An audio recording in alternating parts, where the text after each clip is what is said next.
Hello, my name is Pat Washburn. I would like to speak to you today about my experiences with male breast cancer through the journey of myself and my husband. I would like to thank Kalekye's Health Moments for asking me to speak to you and for sharing my journey with you. My husband was diagnosed in December of 2016. He did not know that men could get breast cancer. His daughter had been diagnosed 2 years earlier in August of 14, and she has gotten through fine. Today, she is a 4.5-year survivor. He felt that the same was going to happen to him. He was going to have chemo, he was going to have radiation, and everything would be fine. Unfortunately, his was quite extensive. At the time that he was diagnosed, the cancer had already metastasized from his breast into his liver, both lungs, his lymph nodes, his bones, and he also had 8 tumors up in his brain. As far as symptoms go, since Marlon didn't realize that men could get breast cancer, he didn't recognize any symptoms that he had. The one that he should have recognized was a lump in his breast. It was just under his left nipple. It was about 2.5 centimeters in size, according to the oncologist. So that is something that he should have recognized. However, he just didn't put 2 and 2 together that it was a problem.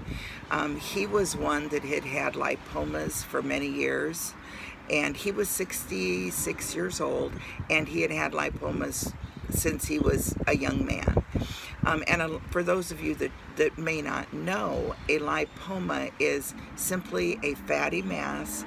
It is non-cancerous. It is just under the skin. Generally is visible just to the naked eye. It can be from very small to quite large, and more often they occur in men than they do in women. So he just assumed this was another fatty mass, another lipoma. He did have a pain in his arm, in his right arm, and it went from the shoulder into his arm itself. Now, he was an avid golfer. We both assumed that he had just strained it when he was out golfing. But of course, that turned out not being the case. It was actually the cancer that had metastasized into his bones that was causing the pain in that right arm. He had gone into the doctor. This was a new doctor for him, and he went in strictly to have his blood tests done for his diabetes. He went to this man on recommendation of me because this doctor was my doctor, very comfortable to talk to. He would not hesitate to sit down and talk to you. Marlon had felt like his doctor that he had been going to was maybe not giving him the time that he needed, and seemed to rush him out quite quickly. And so I suggested he go to this doctor, and I told him to check with the doctor about the pain in his arm.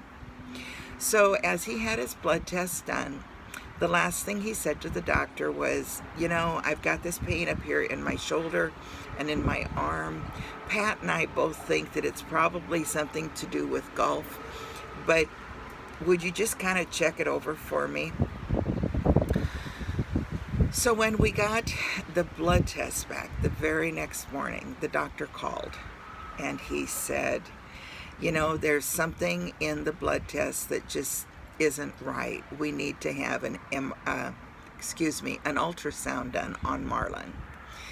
He said that his alkaline phosphatase was elevated, and not knowing what that meant, I asked, and the doctor said, the alkaline phosphatase is a liver enzyme. quite often that, coupled with a pain in the arm, can either mean a problem with the liver or with the gallbladder. Now, one of his children had had problems with the gallbladder. In fact, perhaps two of them did. And so we hoped that it was gallbladder, so they could go in, do surgery, remove it, and he could get back on his merry way. Unfortunately, that was not the case. After they saw the ultrasound, in which the ultrasound tech was measuring something, and I had no idea what it was, but she was actually measuring the cancer lesions on his liver, and he had 6 of them, pretty sizable lesions. So when the doctor saw that test, he ordered an MRI. The MRI led to a CT/PET scan, a combination of the two. Those in turn led to a bone survey, so they could see the deterioration of the bones, and biopsies of both the breast and the liver. And the last test that they ordered for him was a brain MRI. The brain MRI, unfortunately, showed that he had 8 tumors in his brain.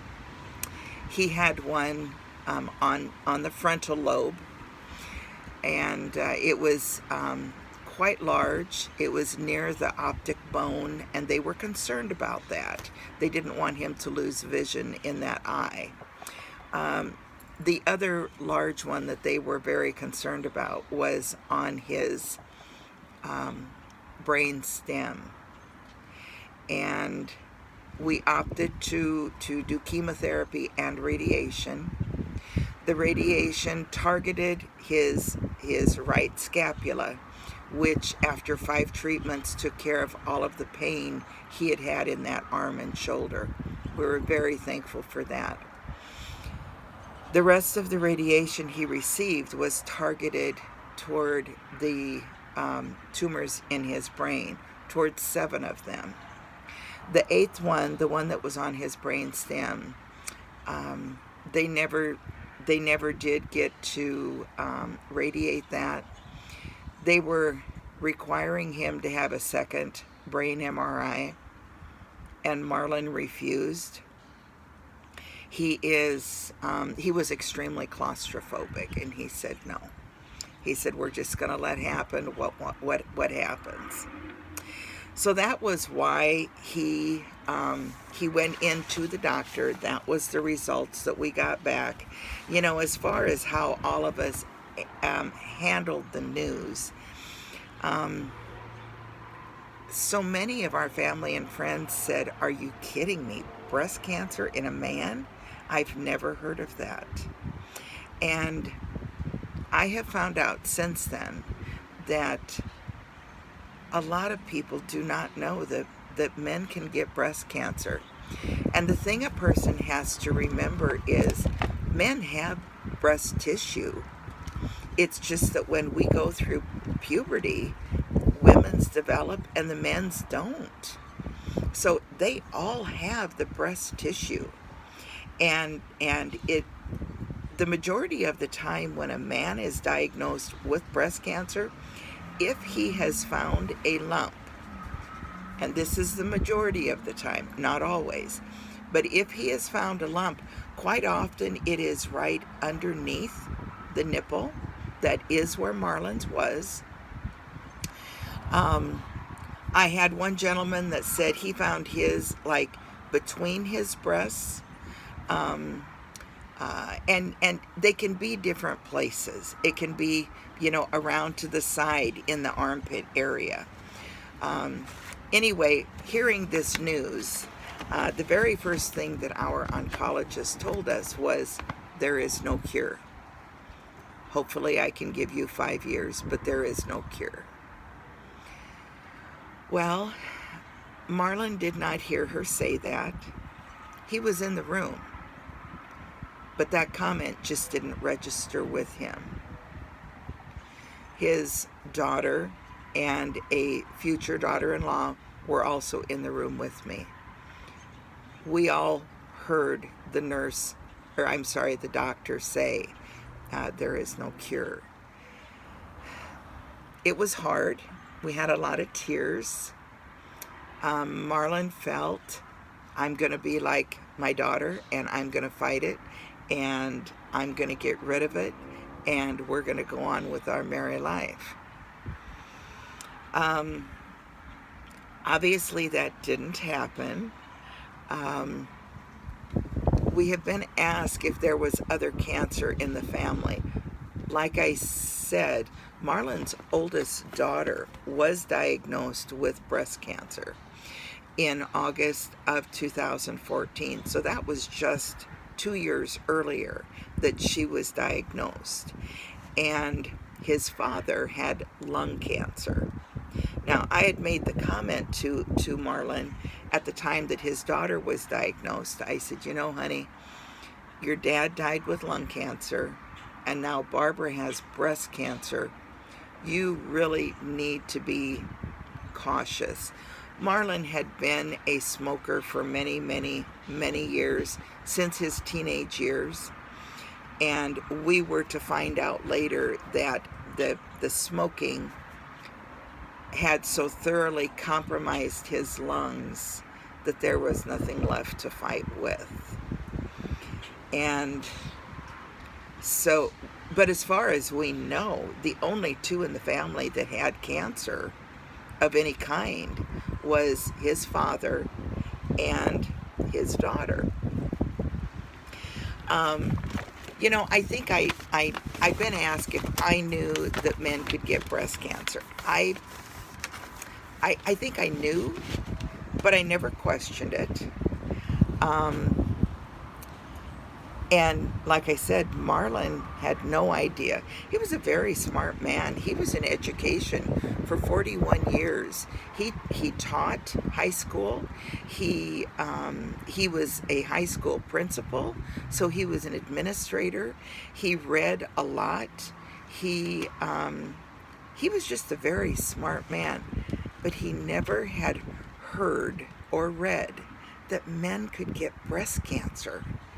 And unfortunately, we'll never know if knowing that fact could have saved his life.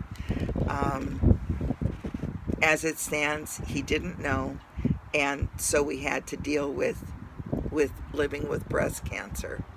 Now, from the time he was diagnosed until he passed away was only 5 months. The oncologist hoped to give us 5 years. And instead we had 5 months. Of those 5 months, he was in the hospital 4 different times. One of them he was in for 34 days straight. I would spend every night with him. His daughter helped out for 2 nights, and we left him alone 1 night. That was devastation. He woke up in the middle of the night. He was hallucinating, and he tore his CPAP off. It was just a bad time. And we decided that we would never let that happen again, that he'd be alone in the hospital. You know, when he was healthy, he was the cook of the house. I never had to cook, although I ate well. And he did all of the grocery shopping. I am still stocked up on things that he had purchased ahead of time, and he's been gone almost for 2 years. One thing that we had decided we were going to do when we moved to Omaha was we were going to travel. This was our retirement home, the one that we bought. And we wanted to travel. We loved traveling the United States, and we wanted to travel more. Well, we did have a big trip when we both retired in 2014. We had a beautiful trip in 2015. We had another beautiful trip in 2016, and then he was diagnosed at Christmas time. So that put an end to our travels. We were able to go on short jaunts if we could get enough oxygen to go with us. One time when he was in the hospital, would have been the second time he went into the hospital during his breast cancer journey. He went into AFib, and then they ended up putting him on oxygen. He had never required oxygen before. And they ended up putting him on oxygen. Suddenly he was on oxygen 24 hours a day, 7 days a week. And it was an extensive amount of oxygen. We were told that he would never come home from the hospital considering the amount of oxygen he was on, that he would always have to be transported by ambulance. Well, if you know me and you know my husband,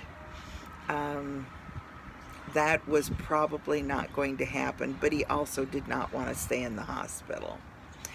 And I had been a certified nursing assistant several years ago, and so I had some basic knowledge of how I could care for him. All they had to teach me was what to do with the oxygen, and they did. And so they sent us home. Now, we were having oxygen delivered to our home every week. And I don't remember what size the container was, but it stood about 2.5 or 3 feet tall of oxygen, and it was probably about 4.5 inches in diameter. They would deliver 15 of those tanks every week. And he also had a high flow concentrator that he used during the day, and he had a low flow concentrator that he used at night. But that's how bad the oxygen supply was for him. Obviously, that limited us on what we did. A couple of times we did go to a movie and we took the oxygen with us. I suddenly had to buy wheelchairs, which we had never had before. And so we did go ahead and have a couple of wheelchairs. I had bought one with the small wheels, thinking that was going to be enough for us, and it wasn't. So I did have to go and invest in one that had large wheels on the back. If anyone else is ever faced with that predicament, I would definitely recommend the wheelchairs that have the large wheels on the back. It makes moving your loved one much easier. And you can go over pebbles and cracks in a sidewalk without it being a danger to you or your loved one. We were invited to my granddaughter's wedding. It was going to be in Florida the end of April while Marlon was sick. We had made plans to go because she had told us about it in the fall before he was diagnosed. And then as it turned out, it was the end of April. He had been very sick for 4 months already. And I told her I could not come because he could not be left alone. He had developed an unreasonable fear of being alone and also of water. He did not want to shower. He could not stand to have his face or his hair wet. He couldn't even stand to have his legs wet. It was just a very unnatural fear for him. And he always wanted to know where I was. I was making a quilt for him, but he did not want me down in the basement. He wanted to be able to see me. So, thankfully, his children, he's got 5 children, and thankfully his children got hold of me and said they would come over and stay with their dad so I could fly down to Florida and attend my granddaughter's wedding. Between his children and his brother, they took care of him. They fed him. He's not able to get up on his own. He was not able to feed himself. Quite often he needed help toileting. So those were things that I couldn't leave without having someone here with him. And the toileting is something that a lot of people don't want to have to deal with. It's like I told him, I was a CNA. I've seen it all. Nothing bothers me. I was able to care for him, and I feel like I was able to give him good care. I was asked if he ever doubted his masculinity. That's a tough one to answer. He got so sick so fast.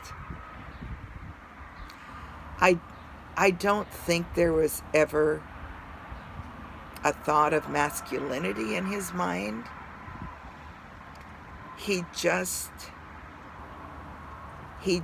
thought about his diabetes, and he thought about his cancer. I don't think there was ever a doubt in his mind whether or not he had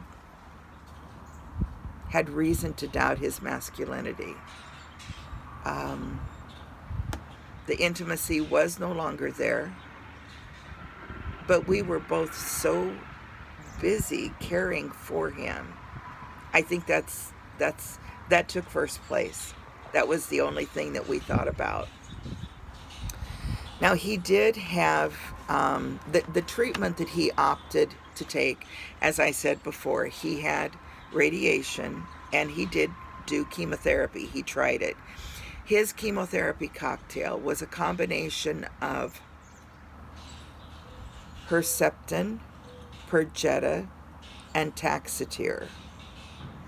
After a couple of treatments of that cocktail, his pulmonologist decided that the Taxotere was causing problems with his breathing, and so that was traded out, and it was a combination drug that they gave him instead of the Taxotere, but he did continue to receive the Herceptin and Perjeta. And honestly, I believe he only had that once or twice because he was going downhill so quickly. We were very fortunate. Marlon was on Medicare. He also had a very good supplemental insurance. I can honestly say that I have not had to deal with any bills once we had his the deduction paid for the year. I can only guess how terribly expensive his treatments were, as well as the hospital stays, doctor visits. We had home health care coming in. We had the oxygen that was being delivered. I would imagine probably at least $500,000. I don't know. I don't. I am extremely thankful for the Medicare and his supplement. I will say that much. At the time that Marlon was diagnosed, they said that 1 in every 1,000 men would be diagnosed with male breast cancer. That has changed. Now they are saying 1 in every 833 men. So I don't know if the reason they are saying that there are more men is because of awareness, because we are working so hard to get awareness out to men. And if they find a lump, they don't just sit idly by and think everything is okay. They might actually go and see a doctor. I don't know if that is the reason that the percentages have increased for male breast cancer, but they have. When they talk about risk factors, you often hear people say that it is age, that only the older men will get breast cancer. And quite honestly, the American Cancer Society says the average age is 68. I did a non-formal survey on Facebook about a month ago. I had 40 men respond that had breast cancer. The average age was 53. That's 15 years difference. We have men that are 24, 36, 38. I had one gentleman that found his lump at age 17, and he was still in school, but the doctor told him it was just calcium and not to worry about it. Well, 7 years later, he went in and saw a different doctor, and it was, in fact, male breast cancer. And he is, he was a teenager when he found it. So it's any age. It does not have to be an older man that finds this. They also say a risk factor is obesity. My husband was overweight. Some of the men that I have seen are overweight. But this young man I was just talking about that found his lump at age 17, he was not overweight. I have seen several men that are very fit that are absolutely not overweight. So as far as risk factors, there are comments out there that say, age and obesity are two of the major risk factors. That may or may not be true. I guess I put less emphasis on that, and possibly more emphasis on familial things instead. Did your mother have it? Did your grandmother have breast cancer? Do you have any sisters that have breast cancer? What about aunts? I think genetic testing is extremely important. Marlon's daughter did have a genetic test done when she was diagnosed. Hers came back with origin unknown. And they told her that it could have been something environmental. The day before Marlon passed away, we had his genetic testing done, and his came back as all negative. He did not carry that BRCA gene. Now, there again, a couple of things. It could have been something in the environment, especially since it was his oldest daughter that had the breast cancer. Very well could have been something in their environment where they lived years ago when she was a little tot.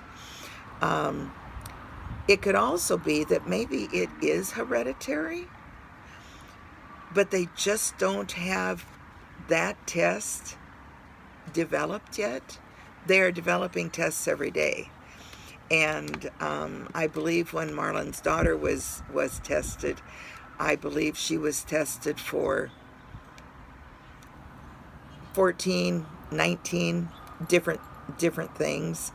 And when Marlon had his test done, his was for 20 something. So they are developing tests every day.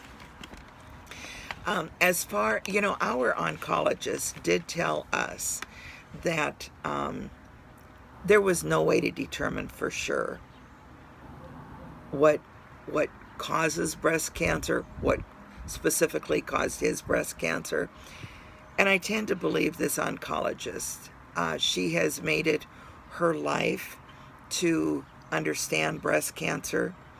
And I don't know how old she is, but she has been in the business for many, many, many years. So I do trust her. I do believe her. As far as prevention, I don't know that there's any way that a person can prevent breast cancer. My personal doctor has said that he feels that soy in products is something that raises the estrogen level of men and women. And I know estrogen is something that is found with breast cancer quite often. Not always, but quite often. With Marlon and his daughter both, estrogen was present. With Marlon,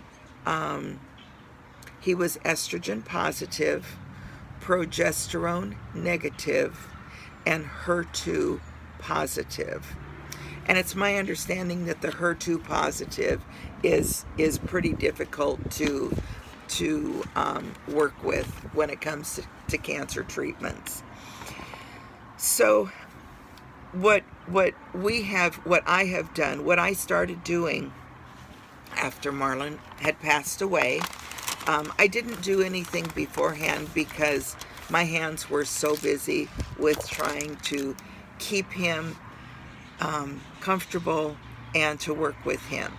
But what I have started doing, right after he died, I got online, I went to the American Cancer Society, and there was a young woman that answered the phone. I asked her what was available for men to look at for breast cancer. And she said, well, nothing.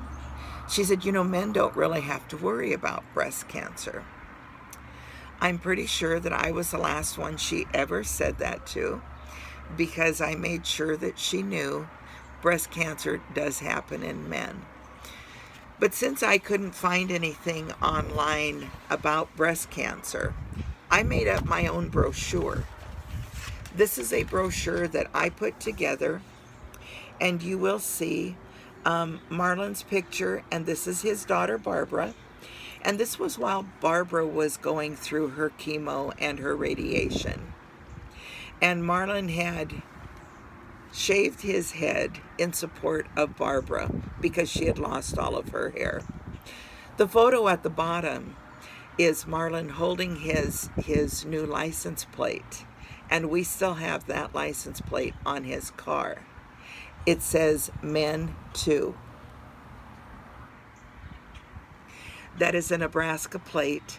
They offer, several of the states offer breast cancer plates. And this was one that Marlon wanted. And so I got this for him. On the inside of the brochure, I have a little bit of our story. And inside of this pink box here, I have the 4 symptoms that I tell men to watch for when they are watching themselves for breast cancer. First of all, they need to watch for a lump. And I tell them to watch in the breast area, especially under the nipples, but also in the armpit area. They need to, and it can be a small lump. It can be as small as a BB, but it can also be as big as a goose egg. It can be any size lump. And it doesn't matter if it's a hard lump or a soft lump. Anything you should go and see a doctor about. The second thing I tell men is just notice your skin. Look in a mirror, notice your skin. If you ever notice a patch that is maybe scaly or itchy or red or perhaps dimpled like an orange peel, that is not normal. You need to see a doctor on that too. The last 2 things I tell men to watch for both involve the nipple. First of all, make sure when you look in a mirror that your nipples both look the same. They should not pull off to the side. They should not dip inward. They should not be inverted nipples. They just need to be normal, everyday looking nipples. The 4th thing that I tell men to watch for is, as I said, also with the nipples, make sure that there is no drainage. If you ever notice any kind of a drainage from your nipple, it can be clear, it could be milky, it can be bloody. This is not normal. go in and see a doctor immediately. And if you see a doctor and he says, don't worry about it, at least get a second opinion. There may be nothing to worry about, but there might be. So at least get a second opinion. On the back side of my brochure, again, this is my brochure that I put together, is a picture of myself and Barbara and Marlon. This was taken one of the days that the two of us had ridden along to chemotherapy with Barbara to keep her company. We were her chemo buddies for the day. She always had somebody that went with her.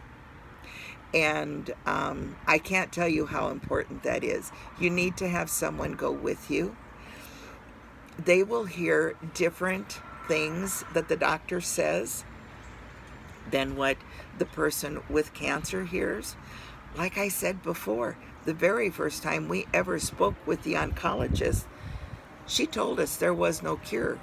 Marlon did not hear that. He did not comprehend that message. So you do need to have someone with you when you go.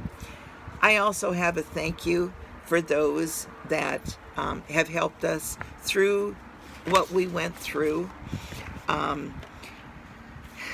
There are so many people, family, friends, the doctors, the nurses, the aides, hospital personnel. Everybody was wonderful. I couldn't ask for anybody any better. This is a brochure. Remember I told you about that young man found his lump at 17 but was not diagnosed until he was 24? This is him. He and another lady formed the Male Breast Cancer Coalition right up here at the top. His name is Brett Miller. He's from Kansas. Actually, he's in a suburb of Kansas City. He's in Prairie Village. And his mother is the director of the Male Breast Cancer Coalition. And we are, in fact, having a Male Breast Cancer Coalition conference in Orlando 1 week from right now. They always have it sometime in April. And if anybody would ever like to be involved with it, you can just get hold of me. I have contact information on my pink paper here. You can send me a message at men_2@yahoo.com, and I will get it. And I would love to hear from anyone that watches this broadcast. Anyway, so this is Brett. Inside we have stories on other male breast cancer survivors, except for my husband. And I put his story in because I am also handing these out, and I wanted my husband's story in. We worked with a doctor from India, and we put together apparently, and perhaps you're aware of this, apparently breasts and breast cancer are not necessarily mentioned in some of the countries around the world. And so we worked with a doctor from India, and the Male Breast Cancer has worked with her, and we have developed a two-sided card. This obviously shows how to do a self-exam on women, and this shows how to do a self-exam on men. She had this, the doctor that I'm speaking of in India, she had this translated into either 11 or 12 different dialects. And then she took them over to India and passed them out. And she talked with people over there. She had large gatherings where people would listen to her talk about male breast cancer and breast cancer in general. because of course there are so many more women. So what I am doing, after I got the brochure made up, I decided I needed to do something. The brochure I was going to be able to hand out one person at a time, and I needed to do something to get the message out to more men and women. Quite often the women are the ones that are going to help find a lump on their spouse, their loved one, their child, their father. So I took my husband's car and I had drawn a draft of what I wanted it to look like.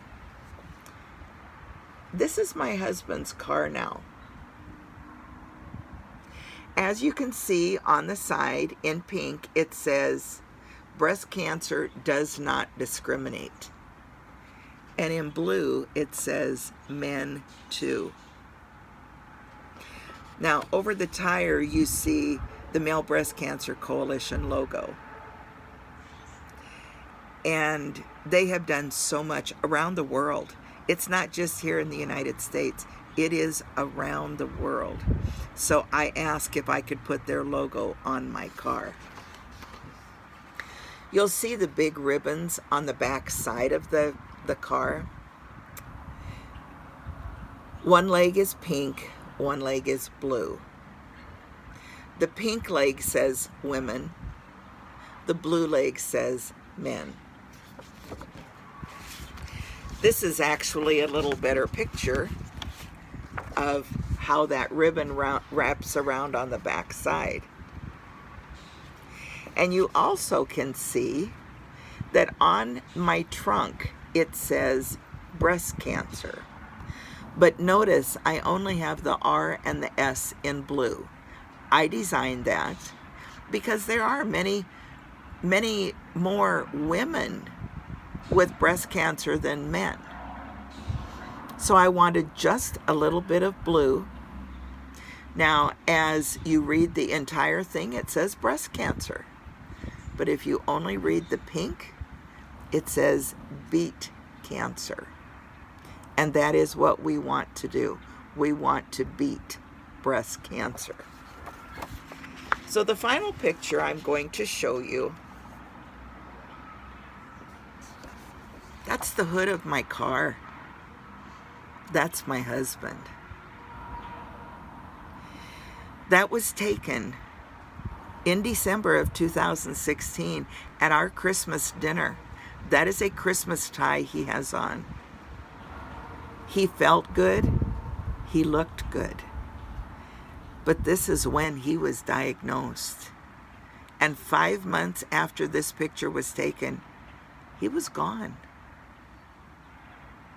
It breaks my heart that he is no longer here.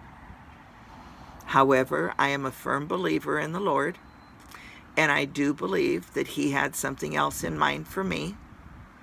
He wanted me to help get the word out that men get breast cancer too. Something that I have done, I made an offer to my grandchildren last year, and for the record, I have 22 grandchildren and 11 great-grandchildren. And so I told my grandchildren I will take them anywhere in the United States that they want to travel on vacation. I will take them one at a time, and we will drive Grandpa's car. I also have shirts that I wear saying men have breasts too, and they have the pink and the blue ribbon on.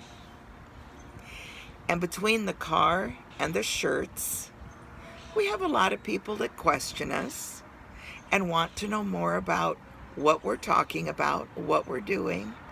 So it has been a remarkable way for me to spend time with my grandchildren, to inform them of their grandpa's life and what an amazing man he was, and how a man treats a woman, and how a woman should be particular about a man that treats her good.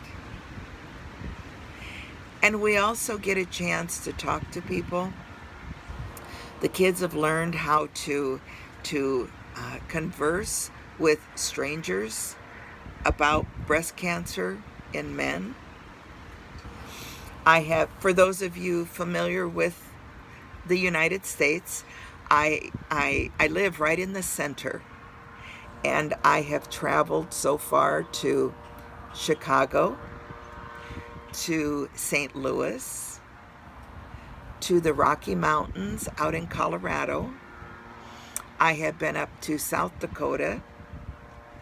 I have been to Washington, D.C., which took me through Canton, Ohio, and Pennsylvania. We were at Gettysburg. I met a very nice man in Gettysburg who gave me a key ring that he had made with a pink ribbon on it. It is amazing, the men and women that we have come into contact with. I will continue doing whatever I can. I want to get the stigma dropped of a man having breast cancer. One of our male breast cancer survivors just yesterday had a double mastectomy. This is not unusual. It was not an option for Marlon because his cancer was spread throughout his body so badly. But for those that are finding it early, it is definitely an option, and a good option. We have one gentleman down in Florida that has been a male breast cancer survivor for 48 years. This is something that can be beat. It needs to be detected early, and it needs to be treated early. Whether your treatment involves surgery or chemo or radiation or meds, that's entirely up to you. But early detection is a key. Please don't be scared to check for lumps. Don't be ashamed to check for lumps. Don't be ashamed of anything with your body. You are your own best advocate. I do believe everything happens for a reason, and I believe God is leading me on this path. And those of you that are listening to this broadcast, I believe there is a reason that you are listening. Perhaps it won't be for yourself, but it may be for somebody in your life, maybe 10 years from now. But there is a reason you are here. Remember, men have breasts too, but together we will change the world. God's blessings.